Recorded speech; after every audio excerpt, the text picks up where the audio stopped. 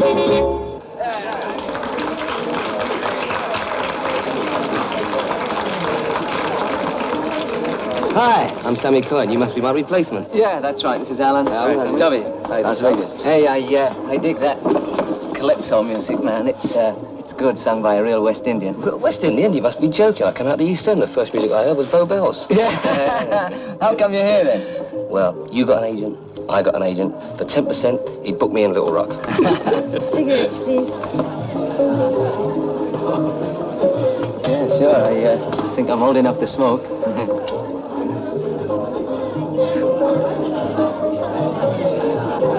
Hey, look at that monster.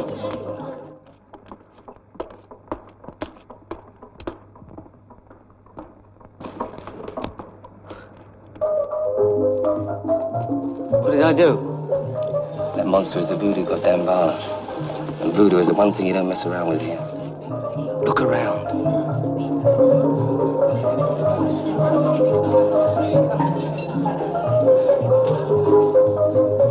Hey, all the chicks are wearing them. Yeah. I've heard of these voodoo dances. That's where the action is at night, isn't it? Yeah. And you'll hear it from your hotel room. Yeah? Out in the woods. Drums beating. Yeah. Girls dancing. Yeah. Wild. Yeah. Frenzied. Yeah? Very few clothes on. Yeah. You take my advice? Forget it. Why? Man, it's a religious ceremony. So? You ain't that denomination.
Who are you?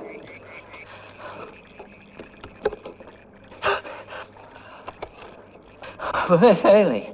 Where's, Biff Bailey. What is this? Oh, well, I was listening to your music, so I wrote it down. You wrote down the sacred music of the great god Damballa. It could be a hit. Make a fortune. If you wrote it, we could go 50-50. It belongs to the god Damballa, known only to his own people for centuries. Oh, well, if it's that old, then it's out of copyright. I can just take it up. You're creasing my shirt.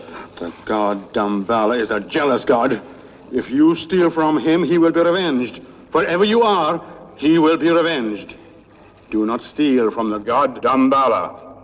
Now, go.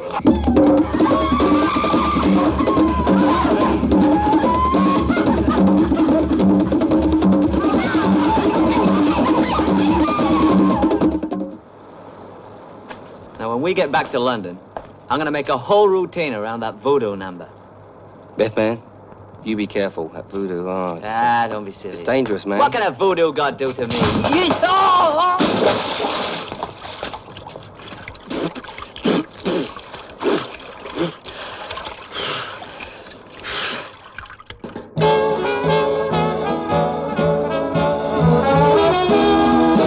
Give me your shoulder to cry on, your heart to rely on. Give me love. Prove it by the way that you hold me. You mean all that you told me. Give me love. Give me something more than just a promise or two. Show me real affection and I'll give my love to you. Take me in your arms and then kiss me. No more false alarms, baby. Give me love. You still going through that voodoo thing, man? Sure, why not? I'll tell you one thing. You got guts. Thanks. We'll probably soon before the night's out. Spread all over the floor. They'll eat anything here. Don't worry, though. My uncle's an undertaker. He'll do it for you wholesale. Don't forget the double-breasted lid. Give me something more than just a promise or two. Show me real affection and I'll give my love to you. Take me in your arms and then kiss me. No more false alarms, baby. Give me love right now. Give me love.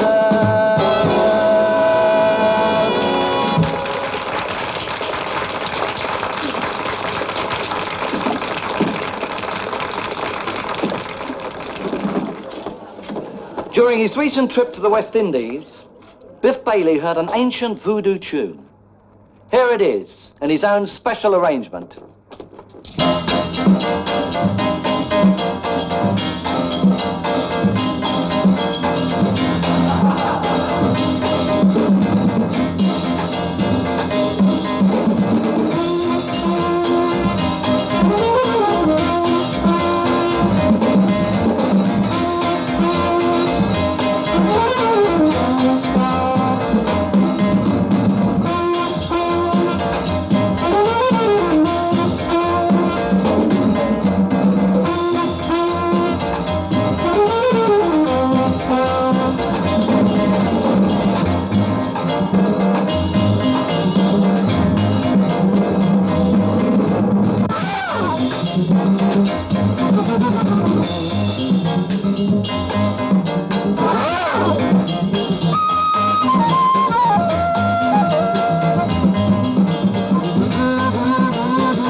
You're insured, aren't you?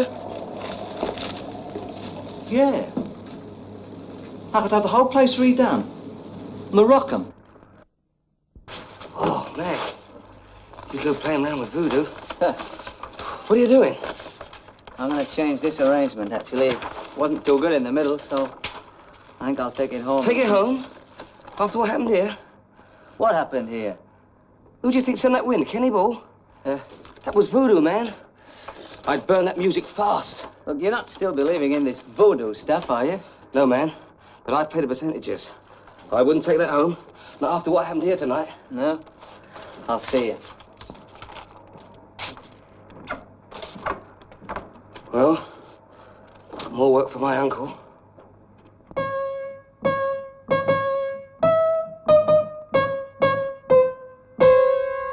Hi, Bobby. This is Vincent Grimley. And hi, Boris. This is Fido. And we'd like to congratulate you on your 200th episode. Yeah, we'll be lucky if we make it to 20. Yeah, no argument here. But once again, congratulations on your big bicentennial from Vincent and Fido of Night Joe's Theater. There's also, the voodoo that goes along with the cards. I've always been fascinated by voodoo. Have you really? Yes. Well, the voodooists, what they would do would take, you'd have to be very careful of nail clippings and loose hairs, something like... Ouch! Excuse me, that was very loose of me. I had to get that. I'm very OCD as it is. Thank you very much. You're most welcome. And anyway, yes, the voodoo was a very powerful type doll, and you had to be very, very careful. Oh, look, the train's entertainment is beginning.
Got a match?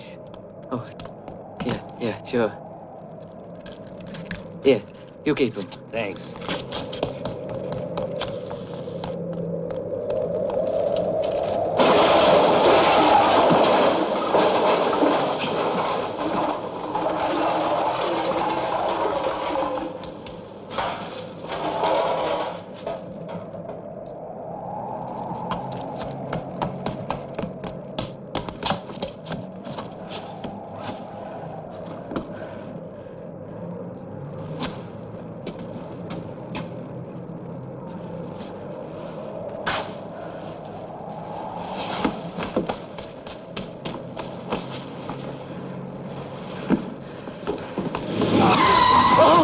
Which way to Piccadilly Circus, Mac? Yeah. Ah, these British are all nuts.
Greetings from Ringlord's Hall. Bobby Gammonster, congratulations on your 200th episode. Awesome, awesome, awesome. Whoa! Ooh, just having a wonderful time here for our 200th, and glad so many people could join us and give their great good wishes. I mean, we've had a lot of people on our show over the years, and so glad that they're paying their respects to us tonight. In fact, well, someone just lost a bet, I guess you could say, in arm wrestling. Which kind of brings us up to our next little tale in the Dr. Schreck's House of Horrors. I mean, after all, you know, you have to be very careful when you're a pianist or an artist or, you know, anything that you do with your, well, hands. Yeah, careful now.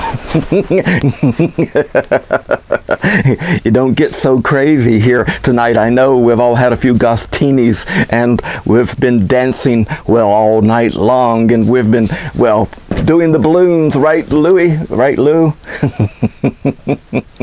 So let's go back to our next episode.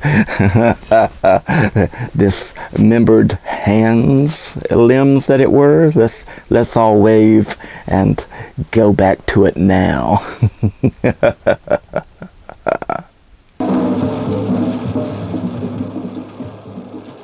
That'll teach me not to steal tunes. Well, how do I get out of it?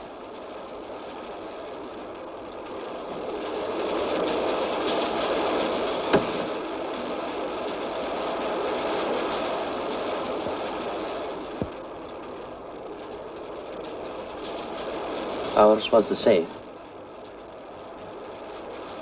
What does it mean? I'll tell you what it means. Absolutely nothing. What makes you so sure? Foretelling the future with a pack of cards. Complete rubbish. Then why are you afraid to try stuff? Afraid? To participate in your ridiculous parlor game.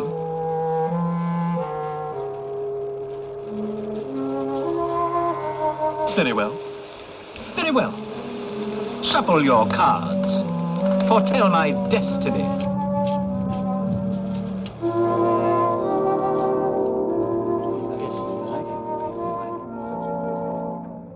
Remarkable, really remarkable.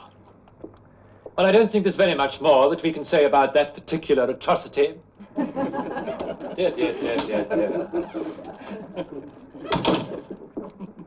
Yes, atrocity is right. Now, what have we here? Yes, indeed. A work of notable incompetence, even from Mr. Eric Landor. You don't like my work, Mr. Marsh? Ah, the great man himself. One wonders why you come to my exhibitions so regularly, if my work displeases you. Duty, my dear sir, duty. My paper pays me to attend these exhibitions, so attend them I must.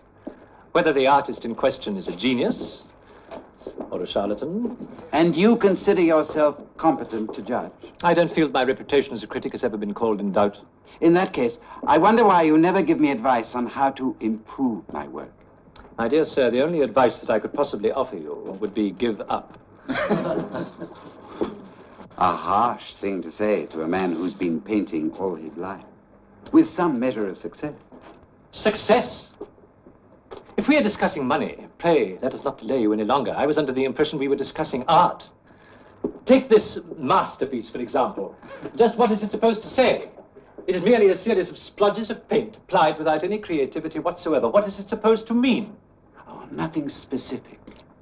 The viewer is supposed to react to it, to create his own meaning out of his own experience. So everyone will see something quite different in it. In other words, it means absolutely nothing. To those who can't see.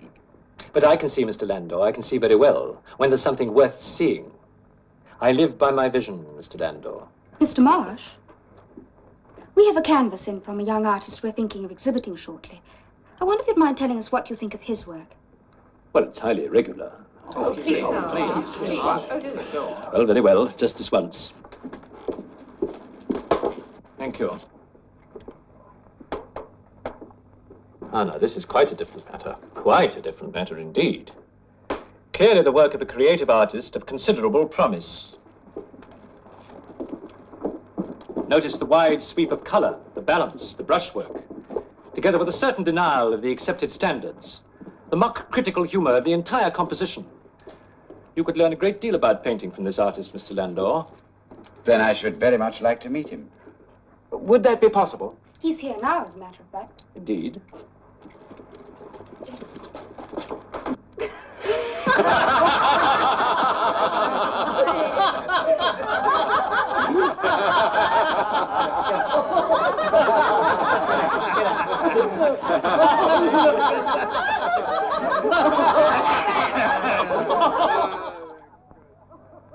My lords, ladies, and gentlemen, we have as our guest of honor tonight the eminent author and art critic, Mr. Franklin Marsh.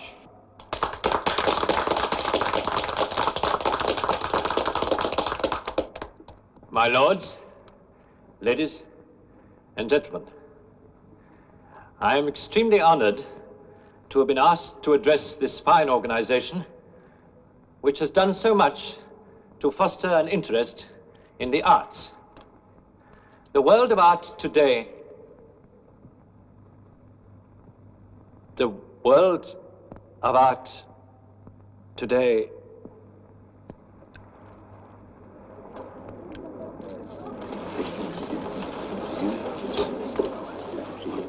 The day of the action painter is over.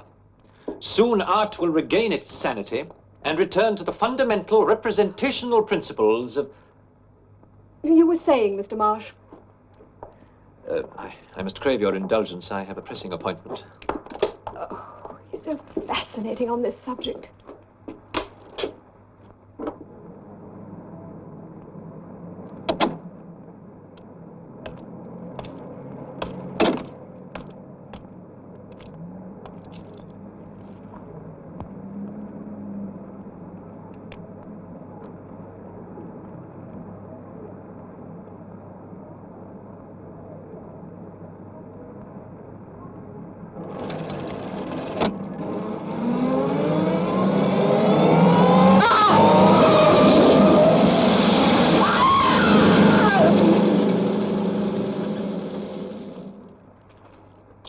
Have they found out who the patient is yet, nurse? Yes, Eric Lander, the artist. Artist? Not anymore. The European Space Research Organization plans to ask the United States for permission to set up a satellite tracking station in Alaska. In London, the well-known artist Eric Landor was the victim of a hit-and-run driver. Mr. Landor was taken to St. Michael's Hospital. He has not yet regained consciousness.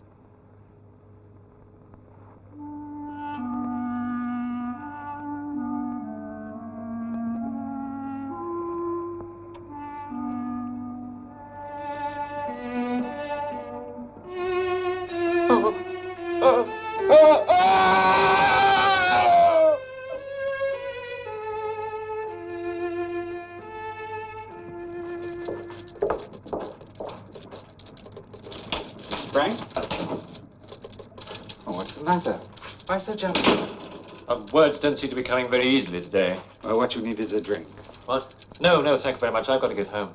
Come on, just a quick one. Oh, thank you very much, George. I really must get on with this. All right.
Who is it?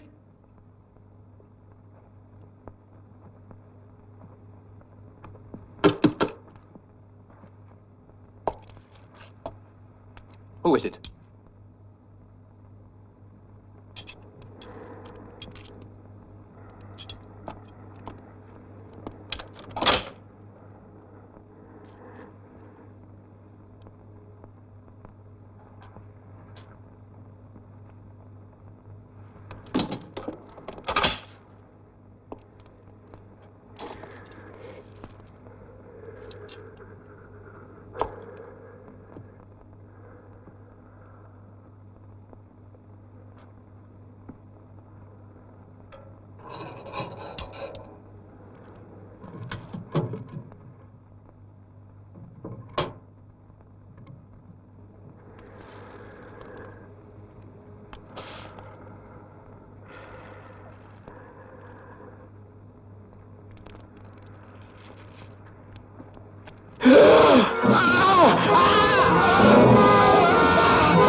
wherever you've been for the past few days, it certainly improved your temper. Well, don't tell me he actually liked a painting for once.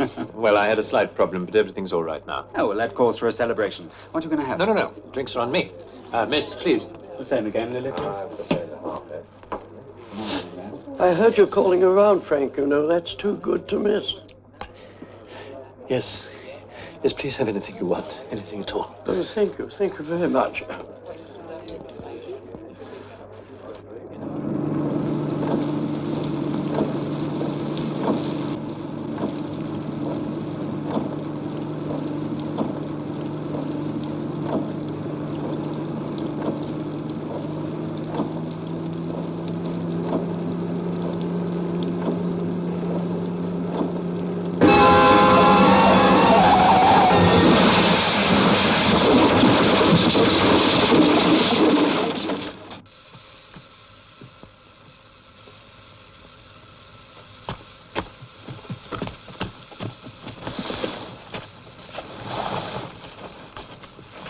Is he hurt bad? He'll live.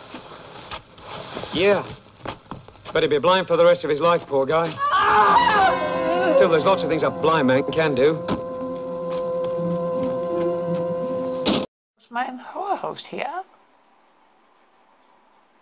saying congratulations to Bobby Gammonster on his 200th episode of Monster Movie Night. Scares, monsters, nightmares, I enjoy them all. It made me what I am.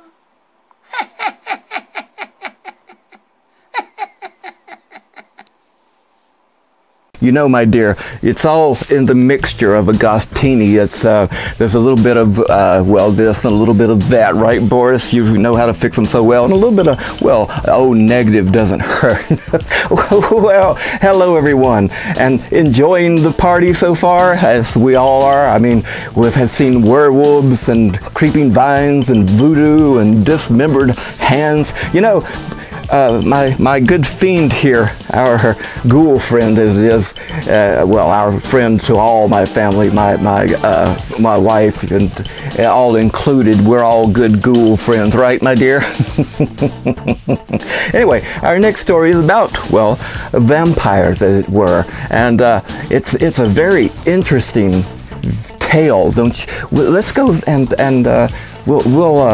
we'll watch it together, shall we?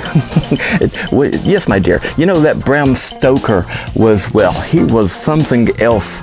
I'm not sure he got it all correct, right? Do you need a refill with that skull? Looky here, who's standing beside Count Ordeval? Bobby Gammonster, your old friend on Monster Movie Night, and you're watching it right now. Right now. All right. This moment. And if you turn it off, I'm gonna bite you!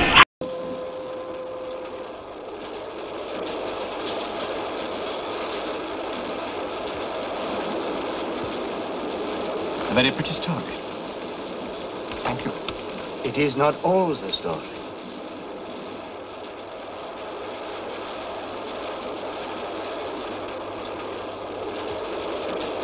And it's the same for all of us. What do you mean? Every time the cards have been asked how we can avoid the future, the answer is the same. Death. That's a bad word, man.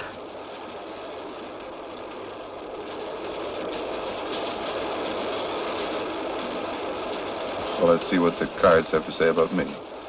You are sure you wish to know? Deal the cards.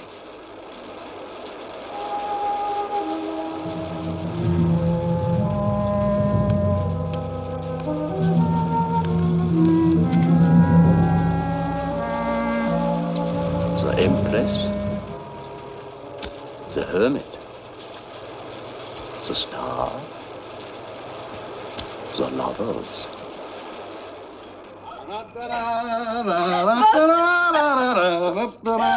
What? It's an old American custom. Et ceci est une vieille coutume française. Old French custom. Yeah, custom. Coutume. Coutume. Tune. No, coutume. You.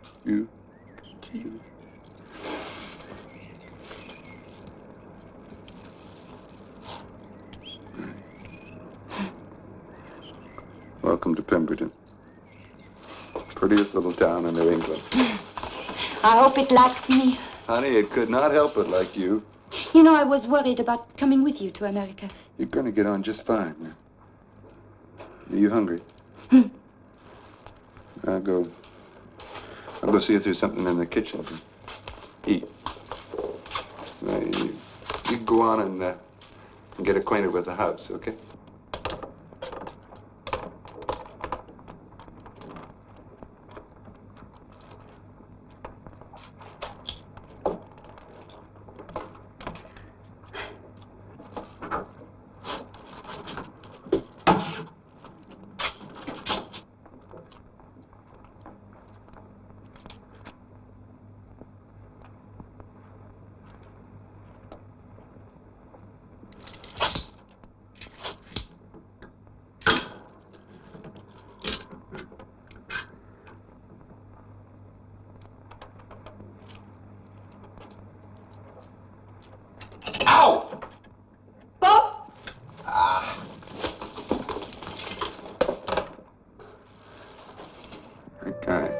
I cut myself. Can't open it. I'll wash it. No, no. Let me do it.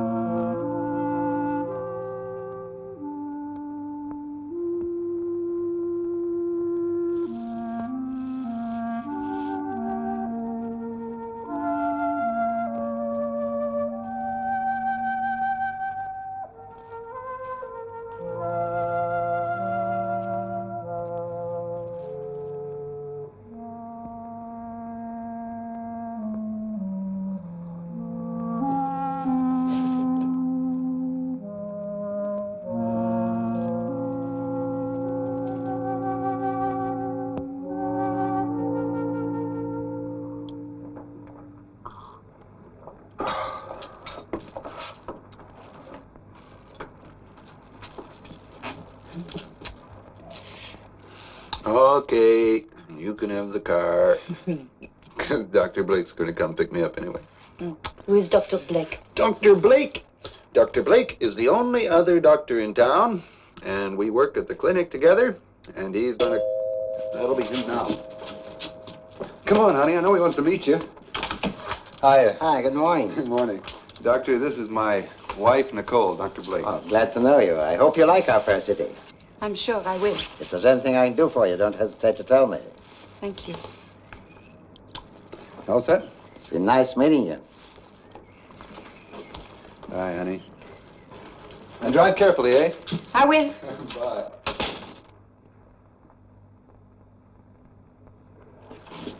Well, you say it is a strange case. Sounds like anemia. No, it's not the quality of the boy's blood that's wrong, it's the quantity. I mean, it's like there doesn't seem to be enough of it. The boy's in here. Do you want to see him? All right.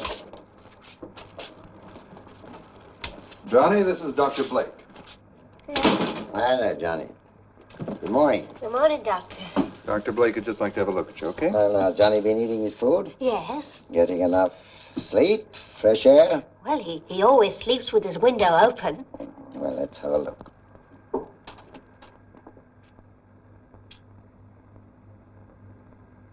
When did he get these? Just a few days ago. The day he complained he was feeling weak. All right, thanks. Well, will you wait in the other room? Come on, Johnny. Would you come this way, please? Yes, thank you. Well, what do you think? I don't know. I really don't know what to make of it. What do you think? Well, I don't know. If these were medieval times, I'd almost say he was the victim of a vampire.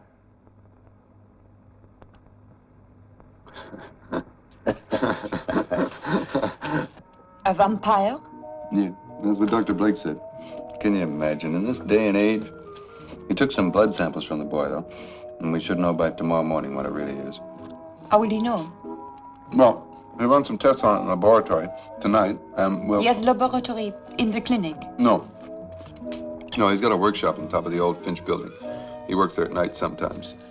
He's a real lonely guy. Do you want some more steak, honey? No, no.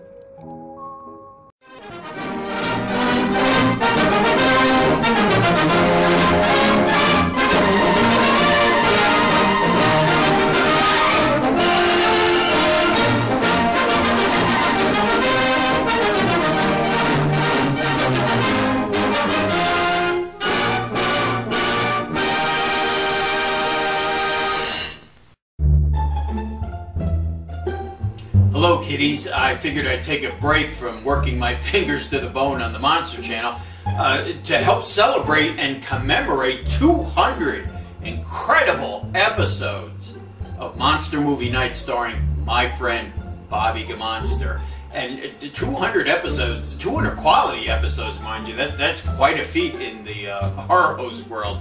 But you know, it's not only about that number, but it's about what Bobby Gammonster embodies in those episodes. He's opened the doors not only to his show in his wonderful gargoyle manner, but he has carried on a tradition that's been going on for some 20 years with the Horror Hosts Underground and with not only the Monster Channel, but various channels and Roku channels and everybody that features the Horror Host.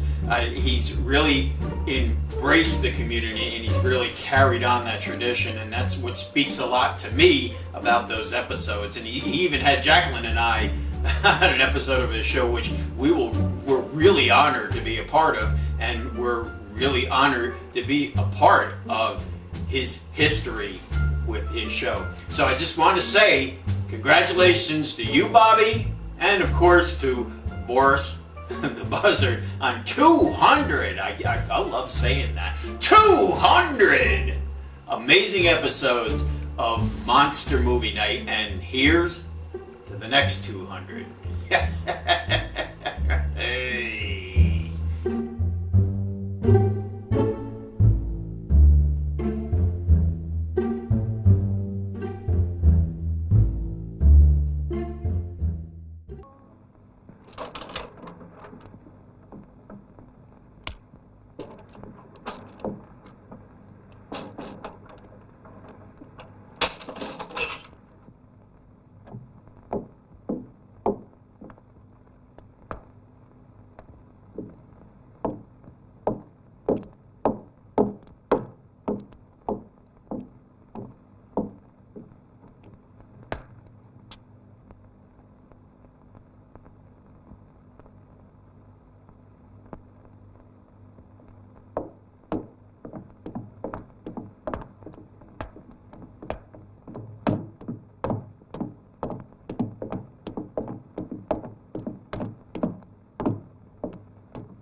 Why didn't it attack you then? I figured that out later. My arms made the sign of a cross as I raised them to shield myself. How could it know that I suspected? Dr. Blake, your patient is ready.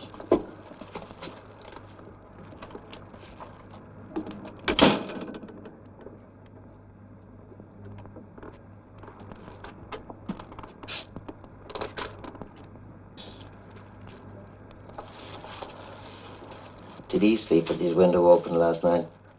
That's not wrong, is it? He must have fresh air. No, it's not wrong. Leave it open.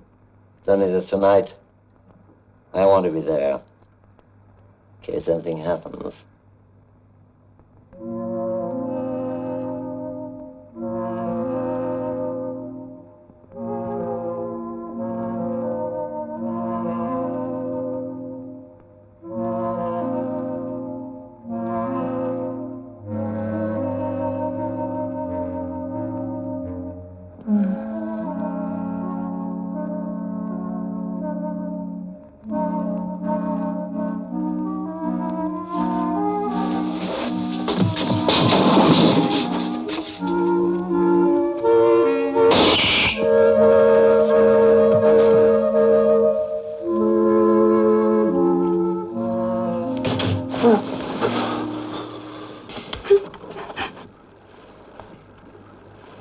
Sweetheart? I got to close the window. I caught my hand.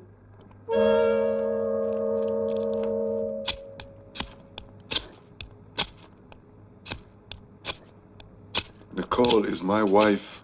Do you know what a vampire is? It's a spirit that takes up residence in a human body, conferring upon it the power to turn into a bat at night, so that it can glut itself on the blood of innocent victims. And if the victim dies, he becomes a vampire, and after death rises from the grave and walks the earth in search of blood. That would have happened to Johnny. He died of Nicole's bite. It may happen to her next victim. Tonight, she'll go in search of someone. Watch her. The only way to kill a vampire is to drive a wooden stake through its heart. Watch her. When she returns,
I love you.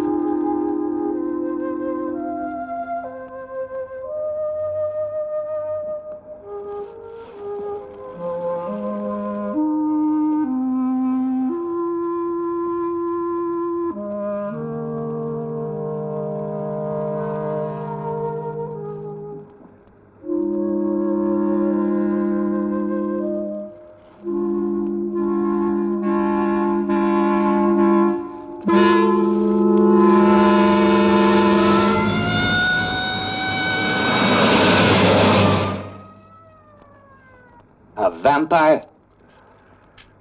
But it's true. I never heard anything so crazy in my life. Look, Dr. Blake will confirm it when he gets here. Confirm what? That my wife was a vampire. Well, that's nonsense. There are no such things as vampires. But you told me. You gave me the stake. She attacked you. I don't know what you're talking about. Nobody attacked me. Oh, tell them, please. Tell them. Come on, Philip. Tell them. Let's go. Doctor, please.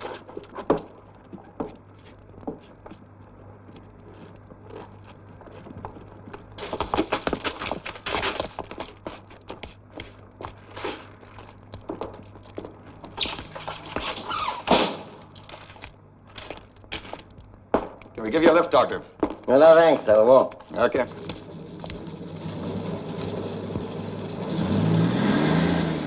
This town isn't big enough for 2 doctors. Or 2 vampires.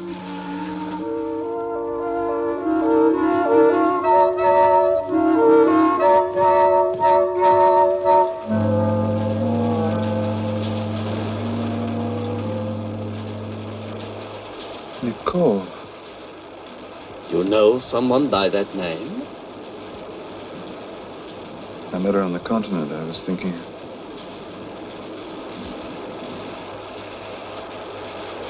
Turn the next card, please.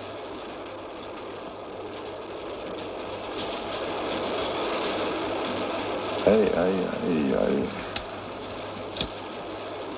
There are 5 of us here, and none of us has a future. What about him? Yes. What about you?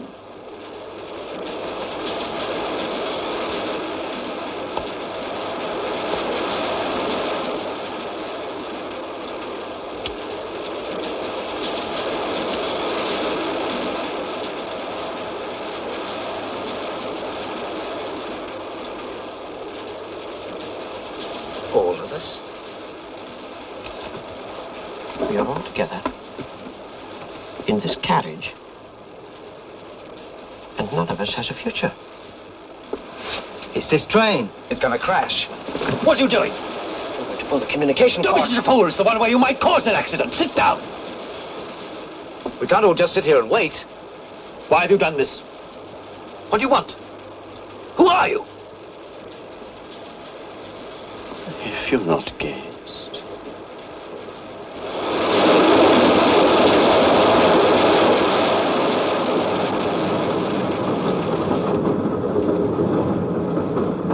What's going down?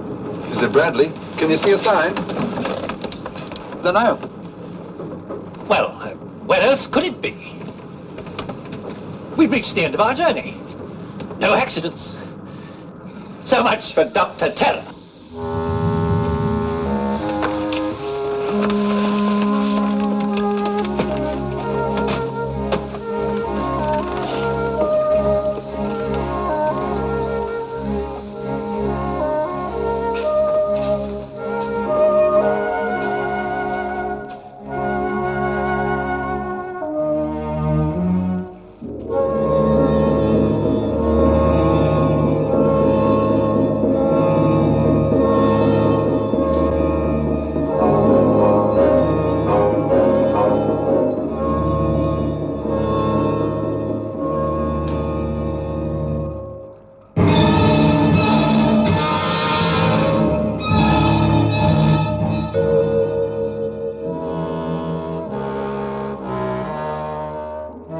Dr. Schreck.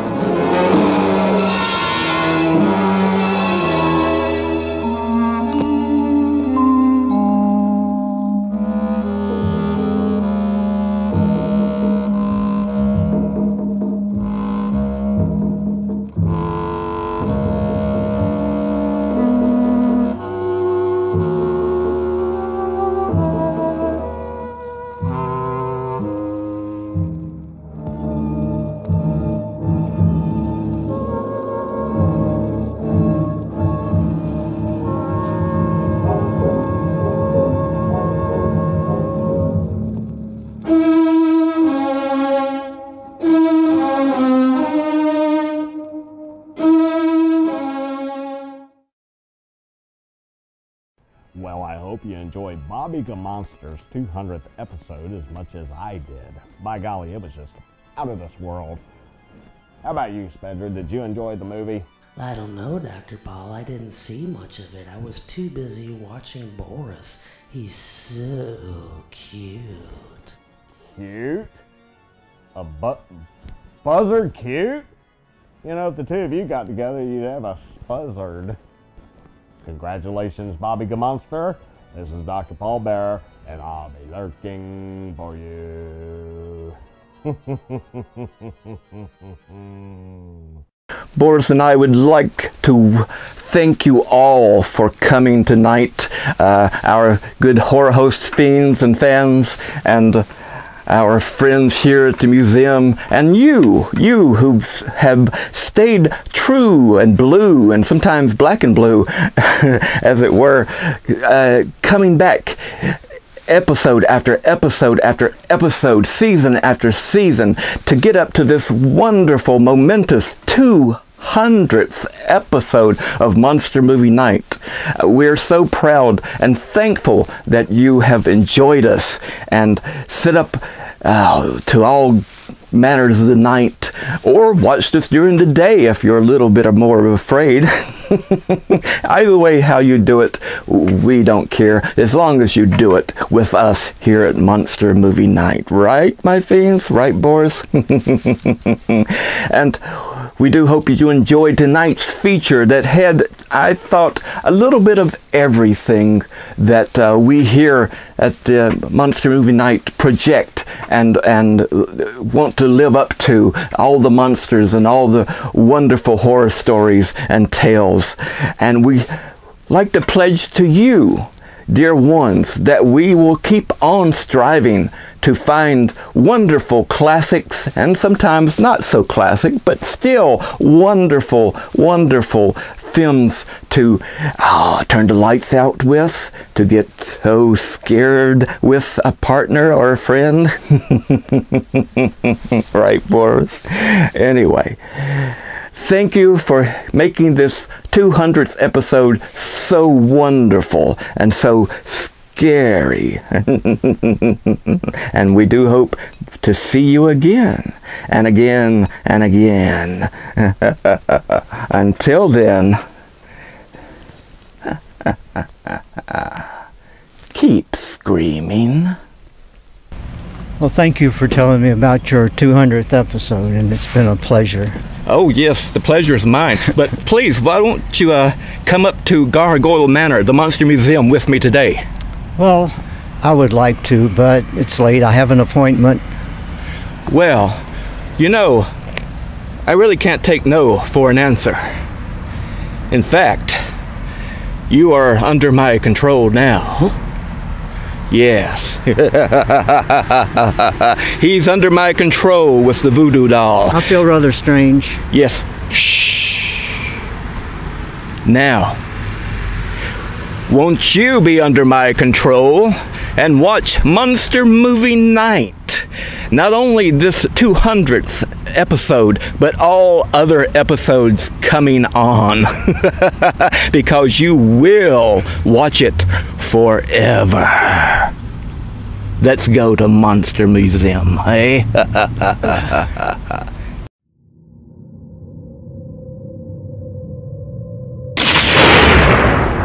Hello, Bobby. Mr. Molto here. I just want to congratulate you and Boris on your 200th episode. Quite the feat. So from the bottom of my cold heart, congratulations, Bobby.